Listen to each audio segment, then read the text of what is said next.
Hello students, this is the armature reaction of synchronous machine with the pure inductive load or zero power factor lagging. Pure inductive load, that is Ia, lags Ea by an angle pi by 2. Pi by 2, okay. Now हम लोग यहाँ पे दोनों mode में देख रहे हैं, एक जनरेटिंग मोड में, एक मोटरिंग मोड में. This is the generating mode, okay. ये फील्ड वाइंडिंग का नॉर्थ एंड साउथ पोल, इसके कोरस्पॉन्डिंग इसके सामने ईएमएफ इंड्यूस्ड होगा, ओके. वो ईएमएफ इंड्यूस्ड का पोलैरिटी सपोज, ओके, वो क्रॉस है, तो इससे लैग करेगा, ओके. तो लैग करेगा मतलब 90 डिग्री लैग कर गया, ओके. तो 90 डिग्री लैग कर गया ये, okay. This one, now we see this is the direction of rotation, okay. now same things यहाँ पे दिखाया हुआ है, नॉर्थ के सामने क्रॉस पोल है, ओके. साउथ के सामने डॉट, ओके. क्रॉस पोलैरिटी और डॉट पोलैरिटी. 90 डिग्री लैग करना, लैग मतलब पीछे, ओके.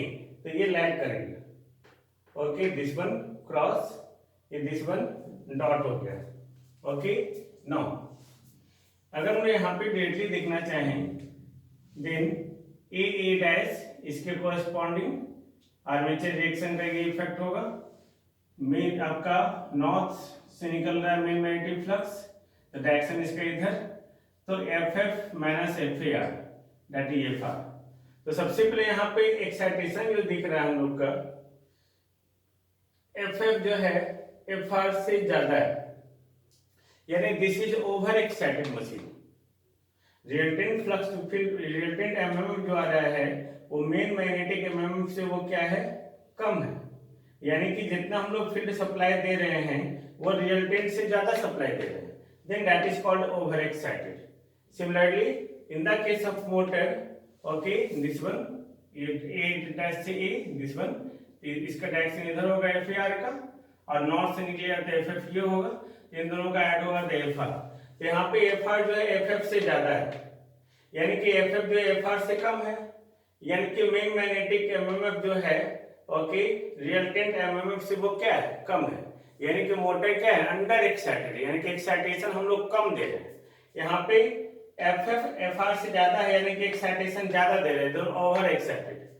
यानी कि ये कहीं भी ये दोनों केस दिखे, अगर एफ एफ यानी कि एक्साइटेशन जो हम लोग दे रहे हैं रिजल्टेंट से कम आ रहा है, then that is called under excited. अगर रिजल्टेंट से ज्यादा आ रहा है then that is called over excited, okay. Now यहाँ पे चूंकि रिजल्टेंट जो फ्लक्स है, ओके, वो रिजल्टेंट फ्लक्स फील्ड फ्लक्स उसका वैल्यू कम है, then that is the demagnetizing effect. Similarly यहाँ पे रिजल्टेंट जो है फ्लक्स, ओके, इसमें हमारा आर्मेचर फ्लक्स क्या हो रहा है, ऐड हो रहा है, इसमें आर्मेचर फ्लक्स घट रहा है, ओके. तो ये ऐड हो रहा है, then that is the magnetizing effect, okay. तो इसको हम इस तरह से भी एक्सप्लेन कर सकते हैं, ओके. ये आपका ईएमएफ इंड्यूस है, क्रॉस डॉट, नॉर्थ के सामने क्रॉस, साउथ के सामने dot.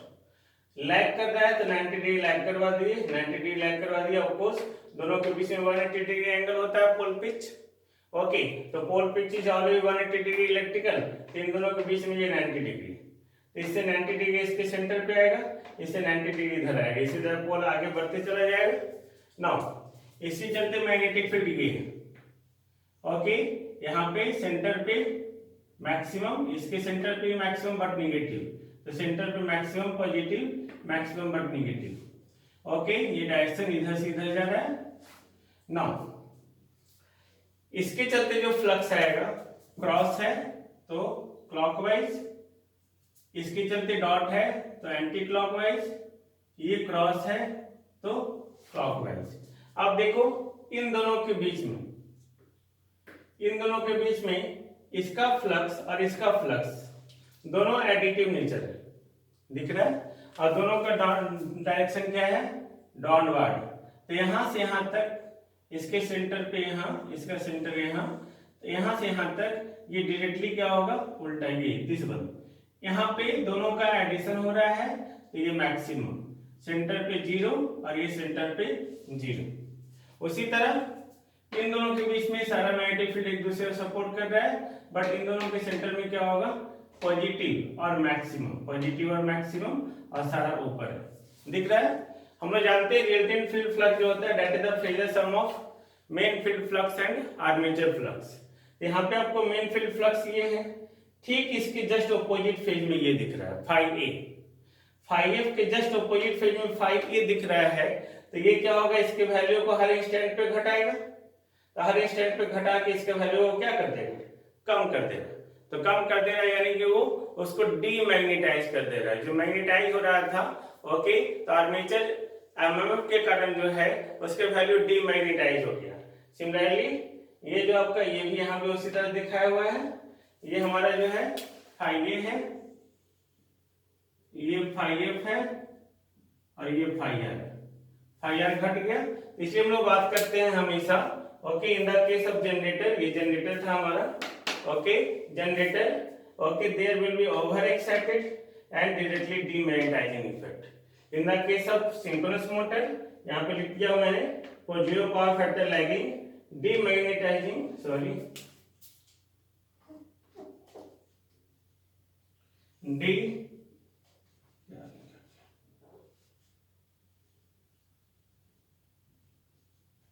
demagnetizing with over excited generator and magnetizing with under excited motor.